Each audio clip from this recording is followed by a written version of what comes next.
Merci beaucoup. Honorable Anta Babacar Ngom, honorable Aïssata Tall Sall se prépare.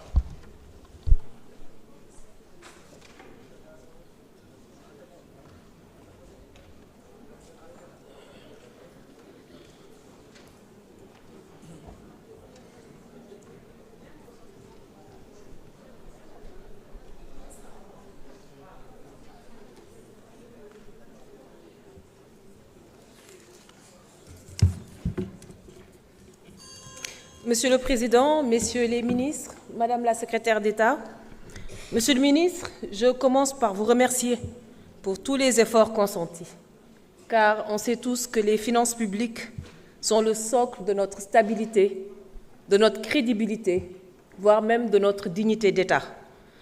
Et elles exigent de chacun d'entre nous responsabilité, rigueur et prévoyance. Les chiffres aujourd'hui confirme une situation d'une gravité exceptionnelle. Un déficit de 13,4% du PIB, une dette réévaluée qui passe de 74% à 119%, un besoin annuel de financement qui dépasse les 6 000 milliards, mais aggravé par des antériorités intérieures, un marché financier qui est saturé, une détérioration des finances extérieures, et surtout la perte de crédibilité de nos partenaires liée à ce que vous appelez misreporting et que le Premier ministre appelle dette cachée. Il s'agit là d'une vraie crise de liquidité très sérieuse qui, si nous n'y trouvons pas des solutions très rapides, pourrait quand même nous mener droit vers la défaillance. Rebasing, Monsieur le ministre, un collègue posait la question tout à l'heure. Sans conteste, je pense que le passage de 2014 à 2021 comme nouvelle année de référence modifie de façon mécanique le PIB nominal, les ratios, que ce soit endettement, pression fiscale, déficit, modifie également l'appréciation de la souveraineté de notre pays, mais potentiellement pourrait également modifier la notation souveraine. Donc, on vous en félicite. Mais une question me trotte, Monsieur le ministre, dans ce contexte de vote de budget. Est-ce que les chiffres que vous nous proposez aujourd'hui dans ce projet de budget ont été calculés sur la base du PIB rebasier ou pas? Est-ce que nos chiffres de ce budget sont aujourd'hui d'actualité? Et quel impact ce rebasing a sur le déficit projeté à 5,3%, sur la pression fiscale de 23,2% sur l'endettement? Monsieur le ministre, quand le gouvernement nous parle d'une baisse du budget de fonctionnement ou des dépenses de fonctionnement, j'imagine qu'il parle de cette petite ligne biens et services plus transferts courants qui a effectivement baissé de 14,5%, d'où les 285 milliards dont on parle.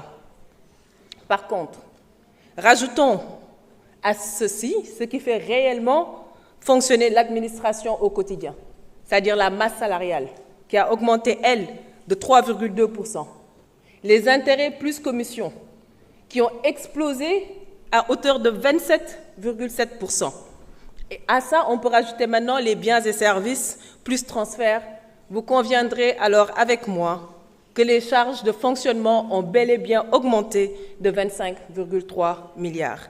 Monsieur le ministre, ma conviction est qu'aucune trajectoire de redressement ne sera crédible tant que la question de la dette ne sera pas traitée de façon frontale et de façon ordonnée. Et ceci à travers une restructuration maîtrisée et négociée de la dette. Je sais que vous ne voulez pas entendre parler de restructuration, mais je vous demande, Monsieur le ministre, je vous invite à reconsidérer cette question pour affronter notre crise de liquidité préoccupante. Ou sinon, expliquez-nous mieux pourquoi pas. Enfin, Monsieur le ministre, la situation actuelle du Sénégal exige courage, exige cohérence et exige une transparence totale. Alors, je vous souhaite sincèrement beaucoup de force et surtout beaucoup de succès, car votre réussite est un impératif national et également est une garantie de souveraineté. Nous serons certes exigeants et vigilants, mais nous resterons constructifs et surtout responsables pour sortir notre pays de cette impasse. Je vous remercie. Merci beaucoup. Honorable Aïssata Tall Sall, vous avez la parole. Honorable Aïb Daffé.